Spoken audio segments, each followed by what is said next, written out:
It's time for the Power Lunch Live Show.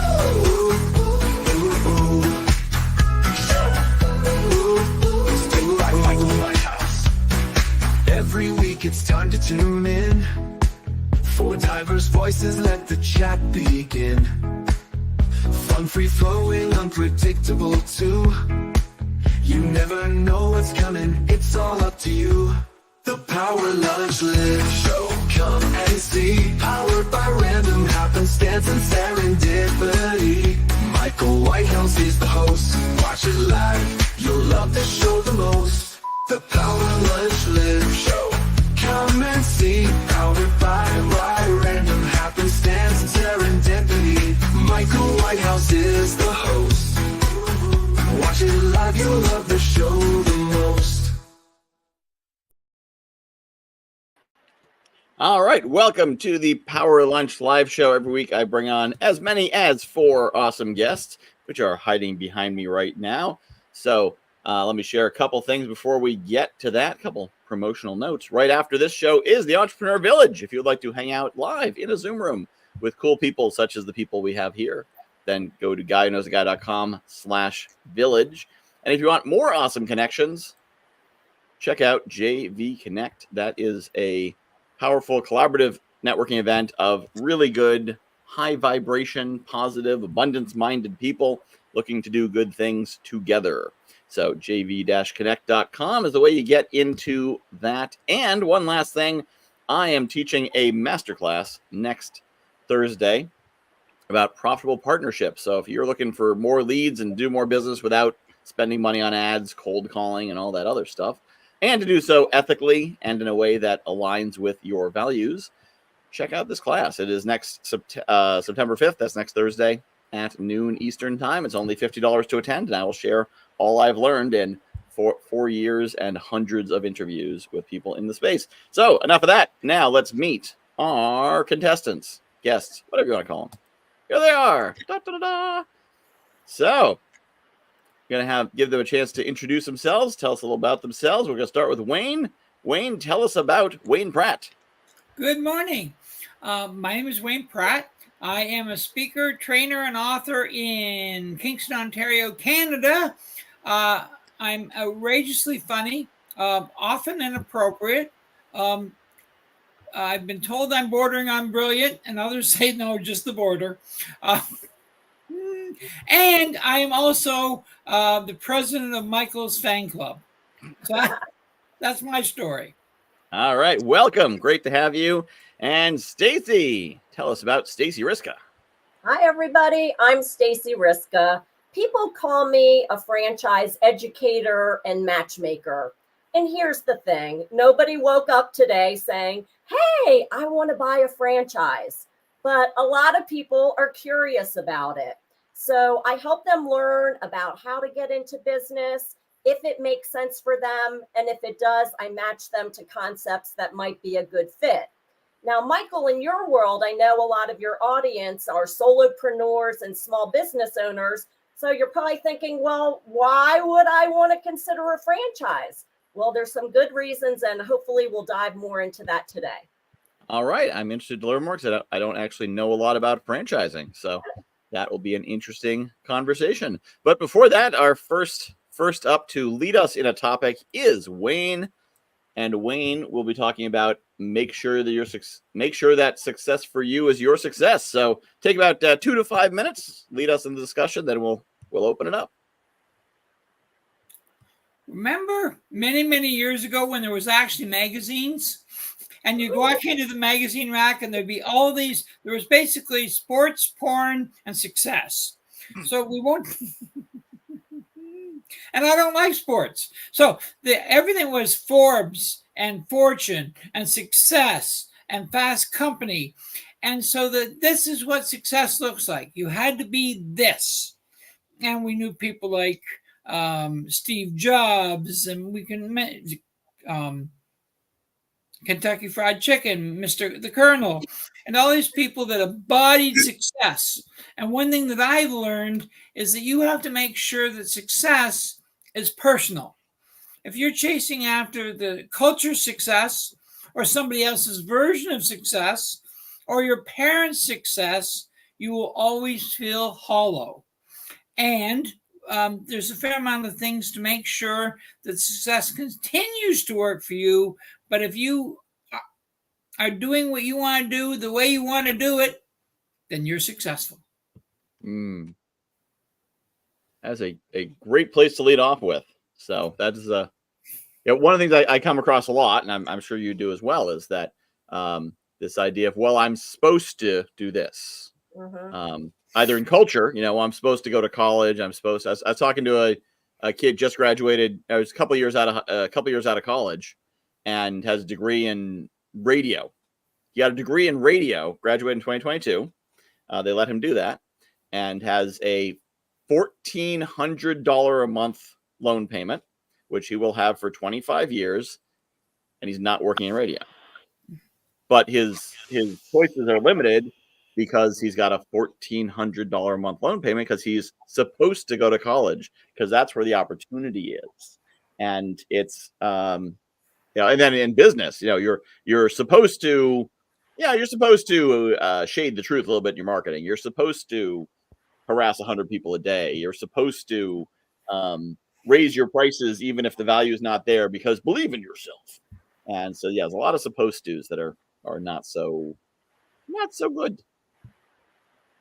Well, that's a good tie-in, because supposed to, it kind of ties it the other way to my wall, right? Do what you love what you do. Why are you stuck in a job that you hate? Why are you trying to live somebody else's dream, build somebody else's wealth? Do what makes you happy. Yeah. Stacey, where's home? Home is in the Washington, D.C. area. Don't hold it against me. I'm a native, born and raised, never escaped. I've never gone through DC when the sun was up, because I've driven to Florida a number of times. But so at 2 a.m, DC is asleep. Right. I actually pulled up in front of the White House at 3 o'clock in the morning because that's when I passed by. And I'm like, ooh, I could see the White House, and I did. And I'm like, there it is. And I got back in my car and kept driving. But I've heard things about the traffic during the day, so it's always like, ooh, 3 o'clock, got to keep moving before the sun comes up. The zombies are going to come out. You got to be number one at something, and we're number one at the worst traffic. Yes. There you go. Yes, that's pretty good, I think.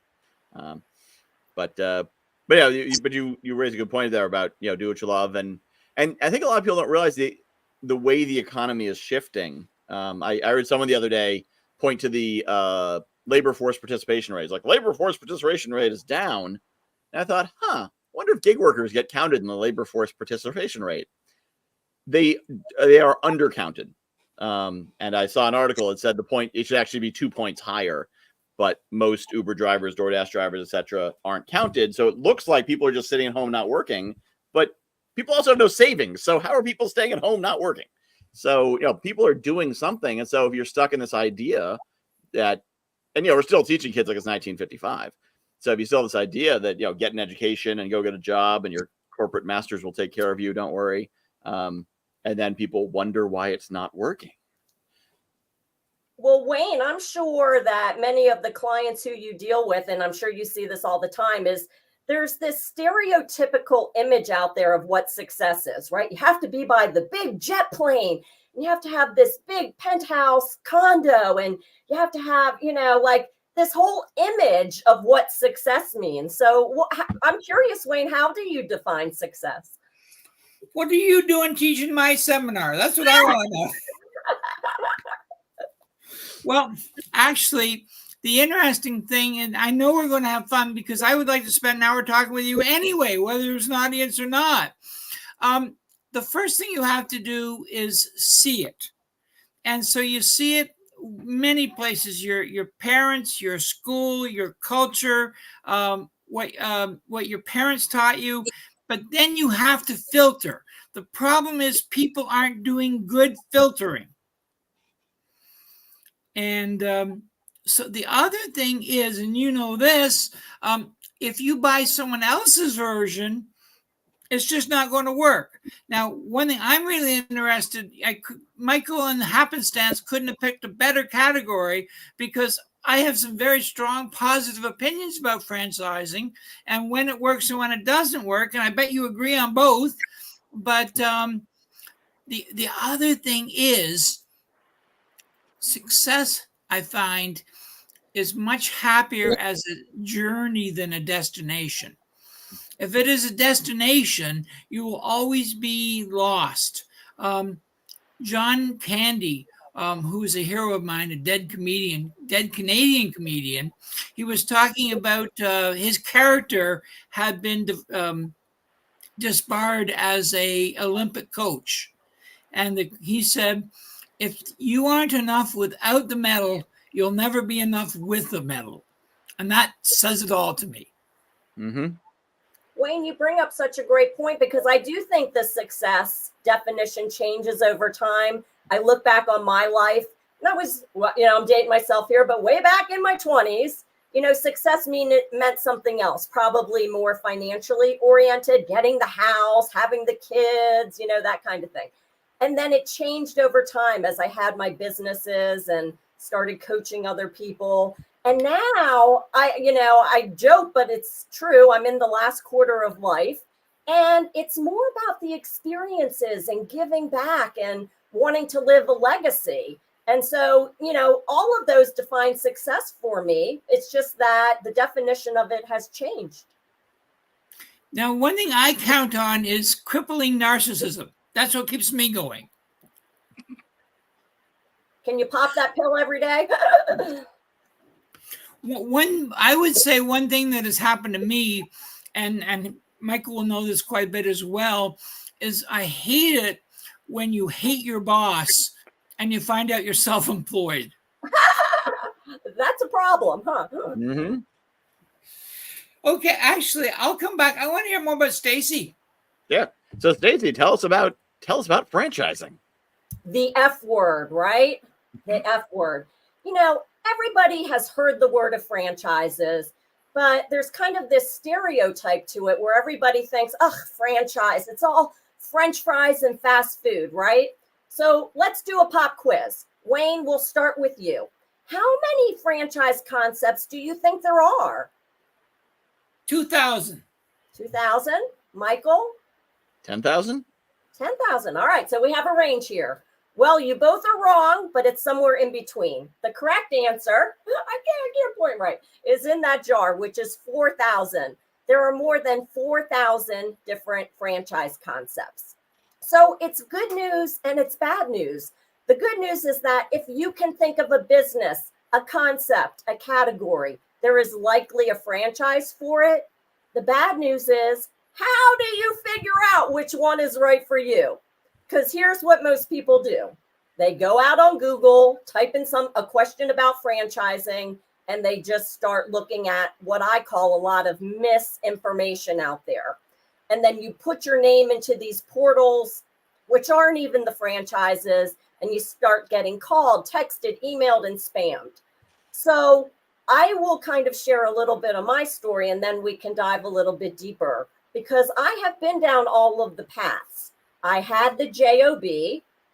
After 10 years of doing that, I started a business from scratch where I was doing outsourcing work for associations and nonprofits, and it grew quickly and successfully. So much so that I actually bought 2 more businesses along the way to snap on.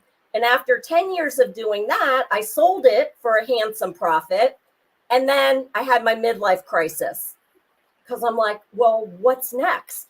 I knew that I couldn't go get a job because there was no way I was going to work for somebody else after being my own boss. I could start another business from scratch, but didn't really have anything in mind. And I knew the pros and cons of going out there on your own and being the quote unquote CEO, chief everything officer. And then the light bulb moment, franchising, a proven system, but which one? So ironically enough, I worked with someone who does what I do today, and they did some matchmaking and were asked me really good questions. One of them being, what would you love to be doing if you could do anything in the world? And my answer was, live at the beach, work behind a tiki bar, serving umbrella drinks. And so they said, oh, great, we have the perfect franchise for you. So I invested in a Hawaiian themed coffee smoothie franchise, which I still own today, 19 years later. And ever since day one, I've been the #1 franchisee in the system. A lot of it was attributed to marketing. And so people were reaching out to me saying, Stacey, can you teach me how to do it? No, can you just do it for me? So, the little entrepreneur in me said, yes, I can. So I started a done-for-you marketing agency. And then this thing called COVID hit. Maybe you've heard of it. So Yeah, like all of us, it forced me to hit the reset button. And what I realized is that I really wanted more of a lifestyle business. I wanted to be able to travel and enjoy this last quarter of my life. But I had a passion, a burning, a desire to help people learn about and get into business. And I knew that the fastest way to success, tying into Wayne's topic, was through franchising. And so that's why I do what I do today, help people learn about it and explore the options. And then if it makes sense, I do the matchmaking to help them pick the perfect one that'll be a good fit. All right. Wayne, did we lose Wayne? We didn't. Okay. You hear your voice? Yes. Well, I will play around. The two things I want is world peace and all-day battery life. That's I am secured to the wall by many wires. Right.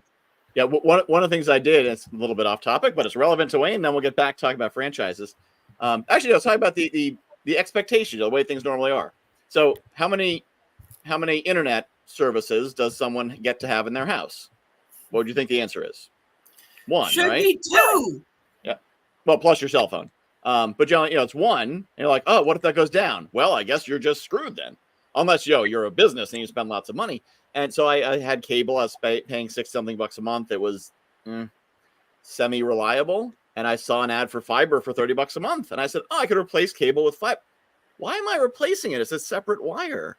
And so now the Ethernet jack, which is the other thing, people assume you got to be on Wi-Fi, but you can run cables in your house and it's more reliable. And so, I have a jack in the wall. The bottom one is Frontier fiber. The top one is BreezeLine cable.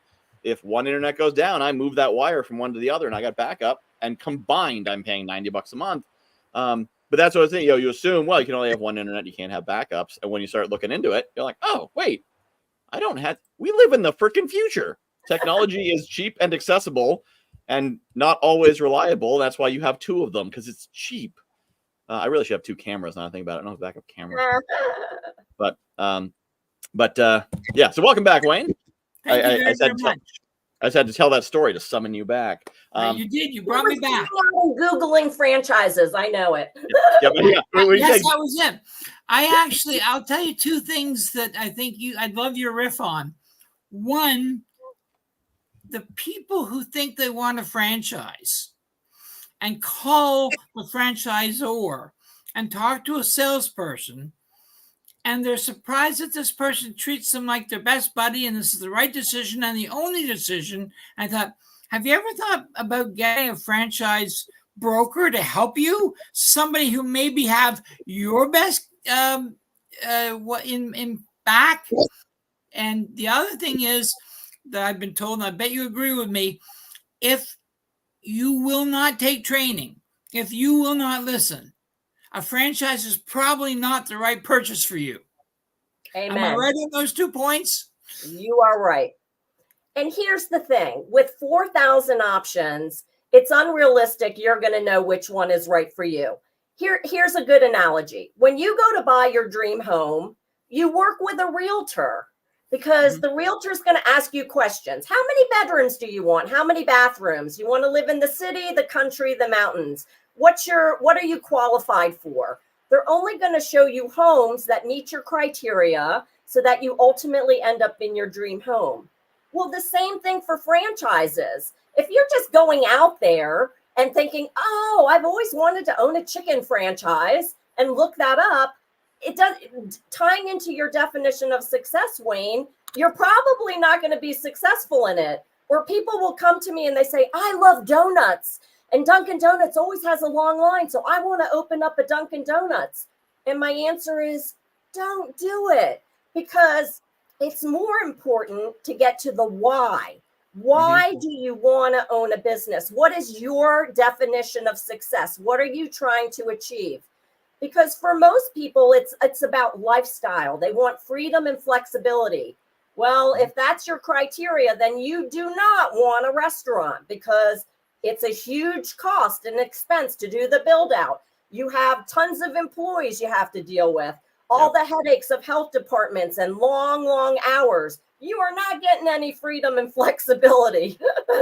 So that's one part of it. And then the other part, as you were saying, Wayne, is making sure they'd be a good fit, because a franchise is about following a proven system.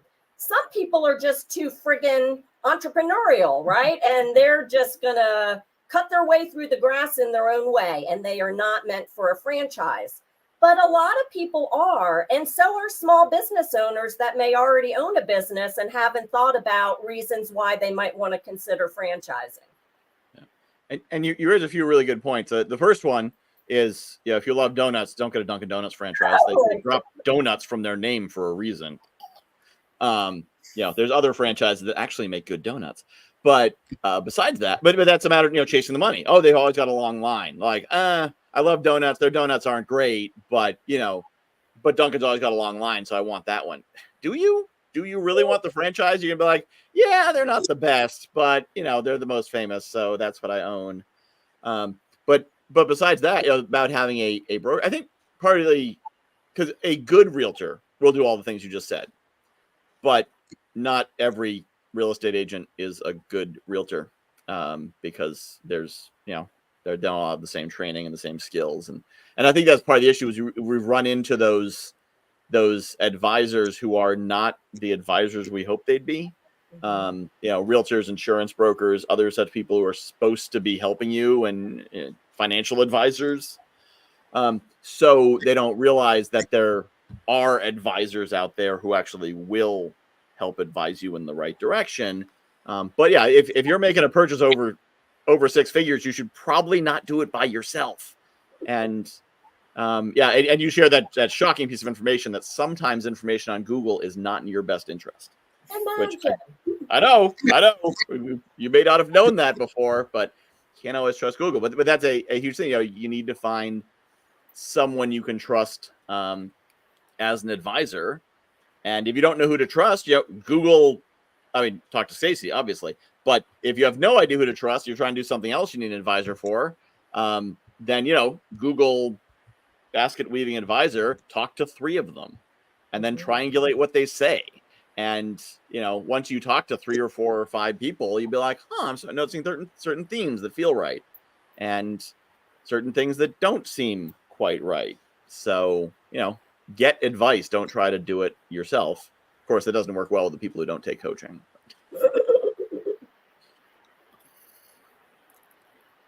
One of the things that when I wrote my topic, is that some people want their goals to sound right. So they pick the goals on what they think sounds like they should have.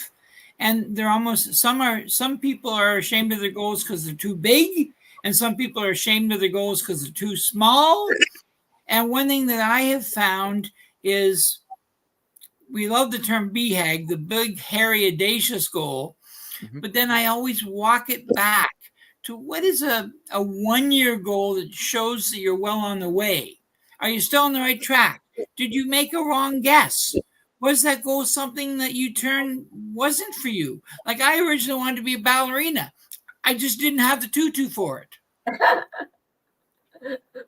Well, Wayne, you bring up a really great point, and it ties in with franchising too. It's another F word, which is fear. It holds people back from looking at even or moving forward with a franchise, but I'm sure it holds them back in everyday life, in setting goals, achieving goals, realizing that they can achieve more. So how do you help them get over that? Well, actually, this is actually fascinating. I always like to talk. That's why I thought I should be a coach. And you know what? I bought the course and I was told I was wrong because it's actually they have the opinion that matters, not you. That was a very hard year. But they actually have the answer already. They just don't know they have the answer. My job is just to cut down the noise, help them prioritize, and then bring it back to what they want. Yeah. It's so funny how we can get stuck in our own ways and have these limiting beliefs. Having been a small business owner myself, I get it. I think my biggest obstacle was imposter syndrome. Yes. I'm not good enough, right? What are they going to think of me? Because I'm a little bit like you, Wayne. I'm a bit quirky and out there, and I'm just honest and transparent. I say it as it is. I'm not like, as Mike was saying, your typical franchise broker. So that can create some head trash, and I think a lot of people deal with that. Yeah. Well, and I'm glad you used the word quirky, because when I was writing down like who is my target audience after I ran the last Entrepreneur Summit, and I realized I wouldn't go as far as saying it's entrepreneurs, geeks and people into Star Wars and Star Trek and whatnot, but it's quirky people. They're geeks in some way. They may not be Star Trek geeks or Star Wars geeks or D&D geeks, but they might be business geeks. They might be politics geeks. But they're people who are quirky and doing things their way and don't want to fit in. And they're unabashedly quirky. And that's one of the things I think a lot of people don't get in the modern world is, there was a time, 50s and 60s and 70s, before I was born. Once I came along, everything changed. But before I was born, there was a time when everyone, you had a corporate job, and if you just kept your head down and worked, you would get promoted and raises and whatnot. The chance that you would be spotted and jumped up, very small. The chance you'd be spotted and stopped or fired, very big. So the risk of being unique was huge. The upside was very small. Now it's the opposite. The companies have no loyalty to their people. There's no success track for most people. So it doesn't matter if you're the best or the worst, or you fit in or you don't fit in, you're still not going anywhere. So we're all entrepreneurs, whether we know it or not. Even if you're an entrepreneur with a W-2, you still got to be an entrepreneur. Otherwise, you wonder why you're broke and can't afford a house at 40. So, but we still have this idea of, well, don't talk about, geeky stuff online. Don't talk about politics. Don't express your opinions. But the most successful people online, or the most successful people in business, are the ones who have opinions online.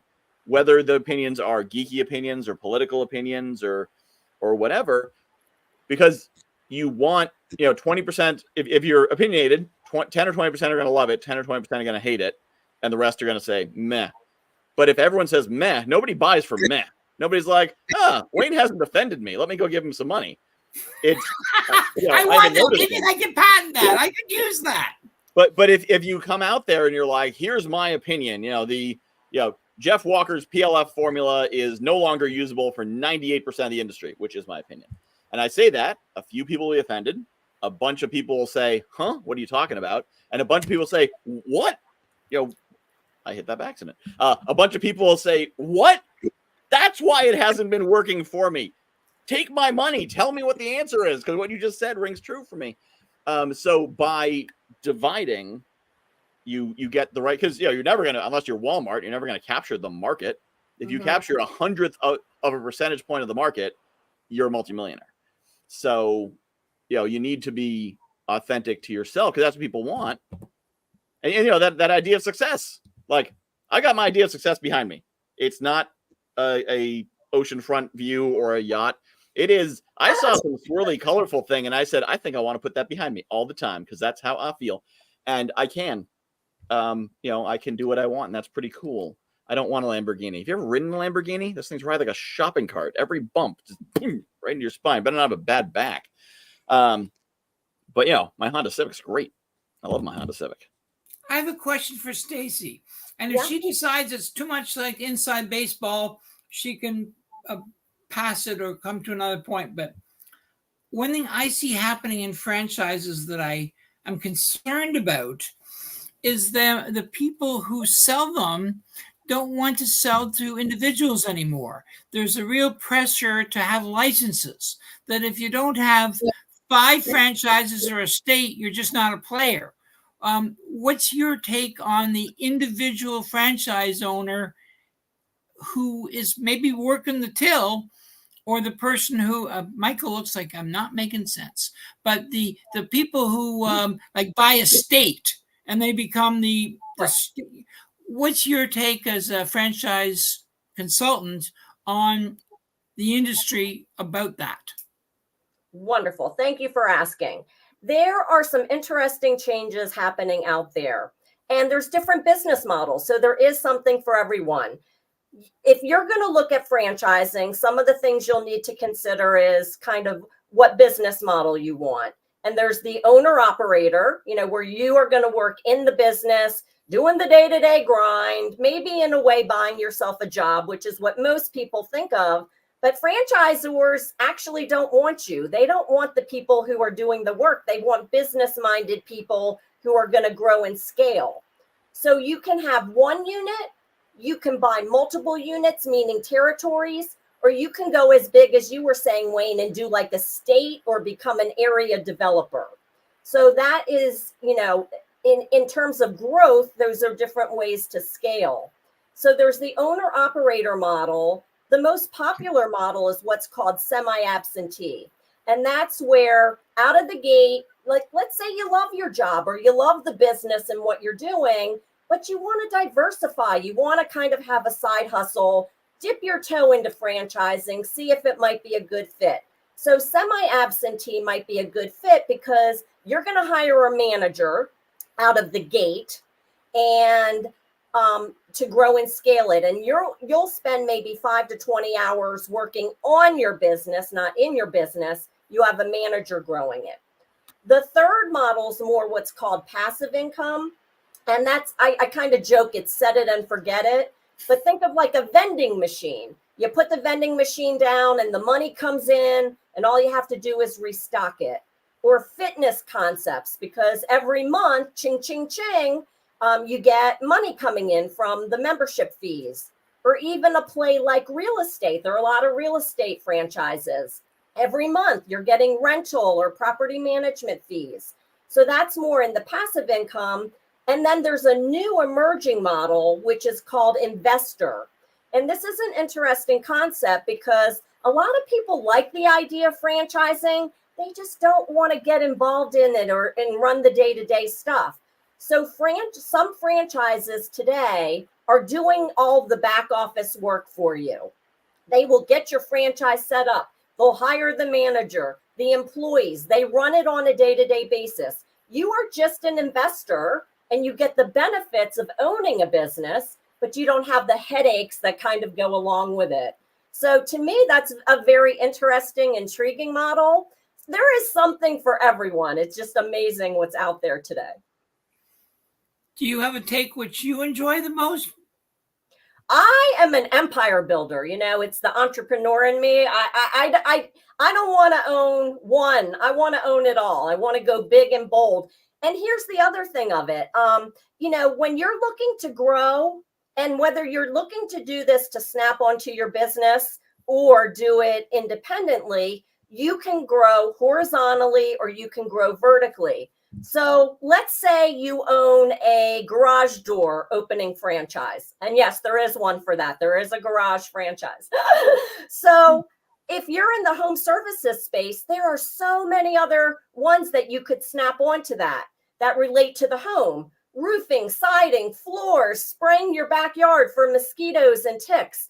And so the idea is when you go into the home and you see a problem, well, you have another business that you can snap onto it. So you can grow horizontally, or Wayne, as you were referring to, you can do it vertically and just go deep on the one concept and keep taking on more and more territory and become an empire builder.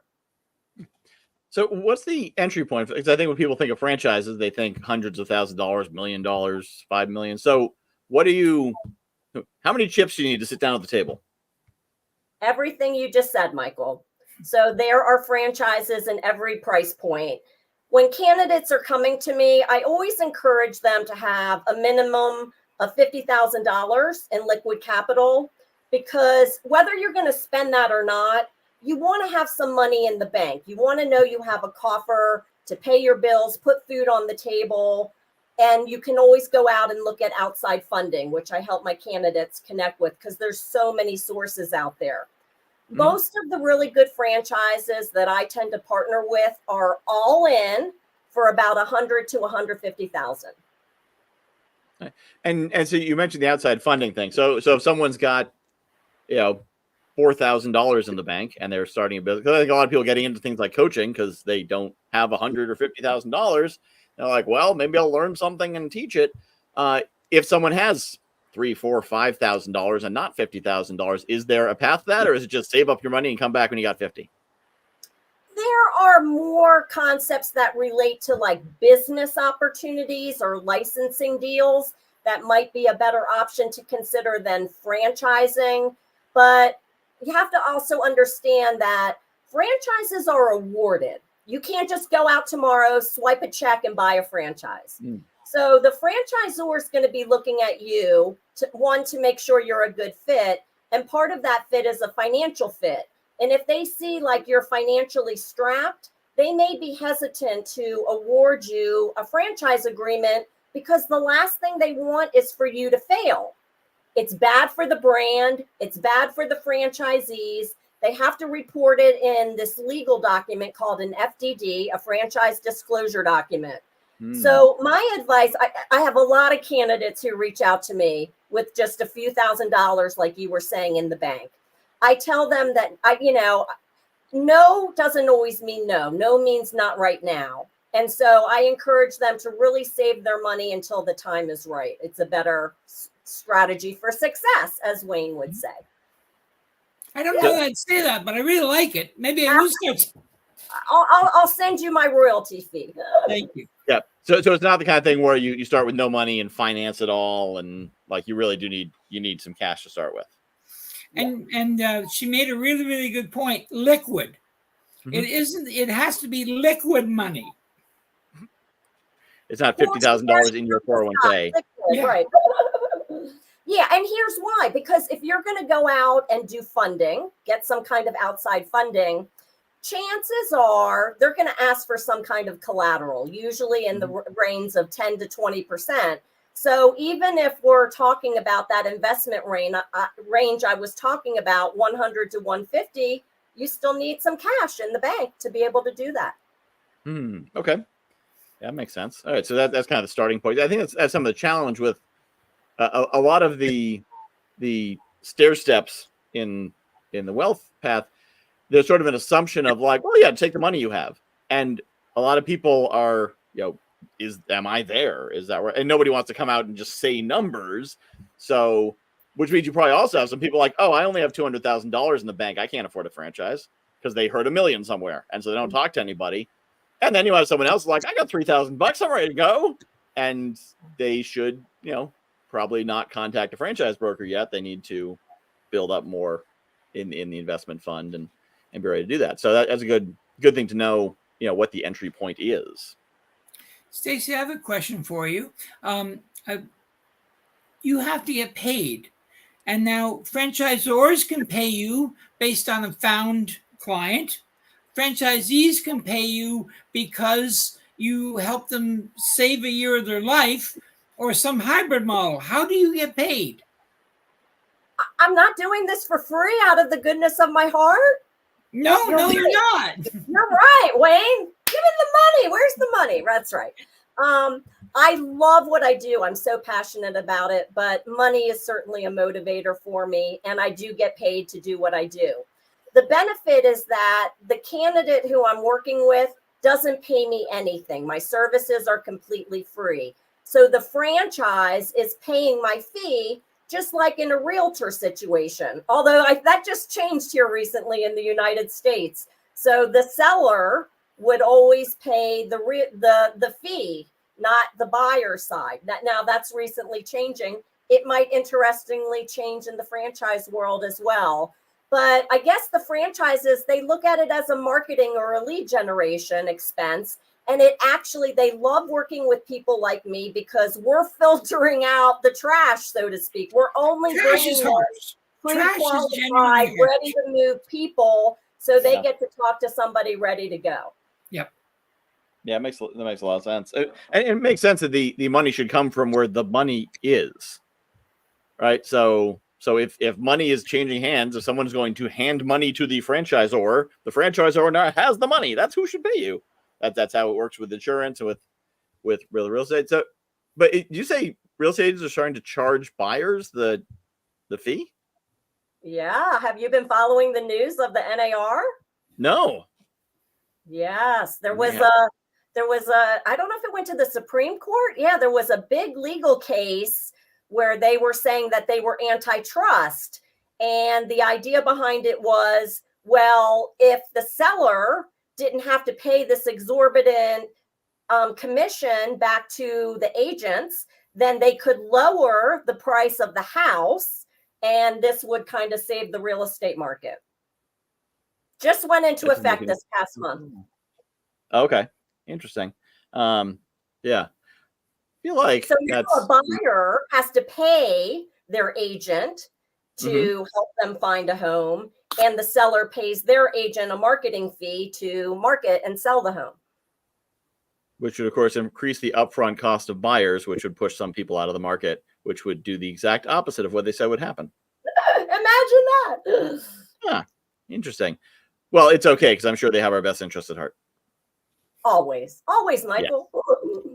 Stacey, how long is the dating process where somebody calls you and they have a 40-minute call with you? How formulaic is the, well, have you thought about this? Have you thought about this? Have you thought about this? How long is that dating process for you? Everybody who comes to me is in a different phase. Some are just curious. Some are serious, ready to go. So I've had people in my pipeline for more than 2 years who suddenly raise their hand and will move quickly. The ones who want to move quickly, it's even still then a pretty slow process because it can take 60 to 90 days to get to the point of getting your franchise agreement. Because one, we're going through some due diligence. I'm educating them, helping them determine if it's a good fit. Then we get into the matchmaking, look at the concepts. Then they start doing some initial exploration. Then you're getting into that document, the franchise disclosure document. They're doing due diligence. They're talking to franchisees. They're building their business plan. They may be getting funding, and that can take 30 to 60 days. And then they go to what's called a discovery day. They're on site at the franchise and ultimately making a go or no go decision. So as I said, it's not something where you just go out and swipe a check and do it tomorrow. It's really a long, drawn out process. Not as quick as getting coaching clients like you guys do. Yeah. Although I don't do a lot of direct coaching because, as Wayne pointed out, I'm not good at shutting up. I didn't say that. You did. Yeah. Well, though, as Wayne pointed out, coaching is all about asking questions and not talking. And that doesn't sound like fun at all. So I do more with classes and training and events where I get to talk a lot and less of coaching. That's not entirely. I do still do some one-on-one coaching. And if I make myself, I can stop talking. Well, Michael, looping back to what you were talking about before, being quirky and how you built your audience around that, I love it because it kind of ties into a saying which I had, which is, you can't be everything to everyone. So be something to someone. Mm-hmm. And you know what? If that's quirky people who like Star Trek and love your crazy banner in the background, God bless, right? Those are the people who are going to follow you to the end of the earth. Mm-hmm. And I'm the same way because I don't want to be viewed as the typical franchise broker and spewing out all these franchise facts and stats. And you should work with me because I'm chest beating. I'm the best there is. So I actually, I tend to focus more on my past business experience and just telling stories and helping people achieve success, get the lifestyle that they want, determine what their outcome is, and give them the different paths to achieve that. So franchising isn't for everyone. Actually, most people that I talk to, it's not. And that's totally okay. I want to help the person find the path that's right for them so they can achieve success. And if not, I'll just have to send them over to Wayne, right? So he can help them do that. Actually, this is kind of interesting because the franchise concept is one of the metaphors I use for trying to explain why they need coaching. Oh, how do you do that?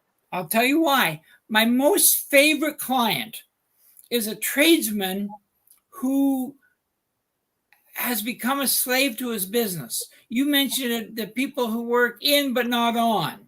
Mm-hmm. These people have been in business. They're usually male because that's who was there in 1970.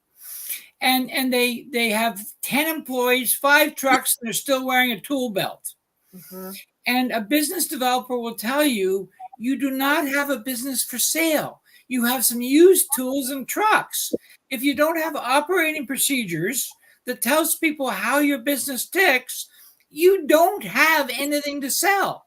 So I actually help them or try to get them to think like a franchise. If it's Schmaltz Electronic, what would make Schmaltz Electronic get a customer?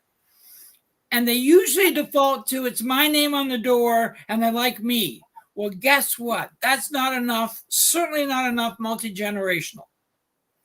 So I use that metaphor to explain why they actually have to write stuff down about what happens when. And that's franchising. You're right, because that's what a franchise is, a proven system. So even if you're not a franchise, think of your business as if it was. As you were saying, Wayne, document it, prove that it's duplicatable. Can you hand it off to somebody so they can open it and grow and scale it? Then you have a business. Nice. Well, this has been awesome. I've learned a bunch about franchises, which is pretty cool, because I mostly avoid companies that have employees, but occasionally it's nice to know something about them because I guess some of them do some stuff and run the world. So they're kind of useful. So this has been really, really interesting to learn all this about franchises. And of course, always good talking about following your true path and whatnot. So we're going to get our final thoughts and then stick around because I actually have introductions to make for both of you after we get off the air. So, which is part of why I do this. This is really just a multi-person one-to-one that I broadcast live. And that's the secret because I'm really a networking guy at heart and everything I do is networking meetings. Sometimes I broadcast them. So final thoughts on whatever you'd like to wrap up with. Stacey, you're first because that's who popped up when I hit the button. So final thoughts from Stacey. Final thoughts. The F word, franchising. It's not for everyone, but it might be for you. And look, it's more than fast food and French fries. My motto has always been #you got this. So I want you to get clarity on your why. You know, what do you want as lifestyle, as your outcome, as your next? And I hope that we can connect and talk more about it. You can reach me at nextlevelfranchisegroup.com. All right. Thank you. And Wayne, final thoughts. It starts with having a dream. Then you convert that dream to a goal. Now comes the next step. You convert it to action steps. What can I do this week or this month? Or it's just someday I'll. And then who's holding you accountable? Is it a coach? Is it a partner? Is it Stacey? And that's it. If they have those things in order, they're going to have fun and make money. I like it. All right. And so you'll notice scrolling across the bottom of the screen right there, there's a website. Oh, it's gone right now. It's back. guyknowsaguy.com/powerlunch. So if you watch this show and you're like, I've got things to contribute to that show, then fill out the form. What topics do we accept? Yes. Are they interesting? Come on. We take all kinds of people on all kinds of topics, mostly around entrepreneurship, not always. So it's all about interesting topics and happy to have you on here. So guyknowsaguy.com/powerlunch. If you think you're interesting enough for the show, then the producers, Serendipity and Random Happenstance, will make sure you get on here. So if you're hearing this, that could be because the universe is driving you to hear this message to get on the show. If you're not hearing this message, it's because the universe said you shouldn't be on the show. So if you're not hearing the sound of my voice, sorry, you got rejected.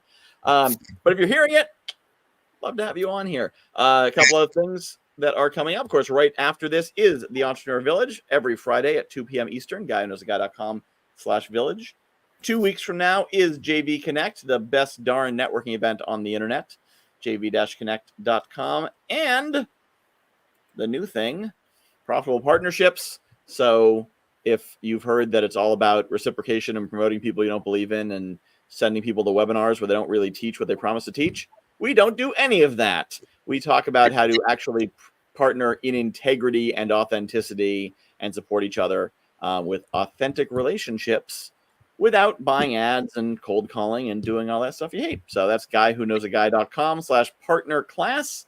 And it is $50 for that class, which I think is a pretty good deal. And if you don't think it's a good deal, don't buy it. But if you do, go to guywhoknowsaguy.com/partner class and join us. So that's all I got for this week. Join us next week, same bat time, same bat channel, for more of the Power Lunch Live show with some more cool people coming on. And Wayne and Stacey, stick around for a second afterwards because I have some things to talk to you after we get off the air. Goodbye, public.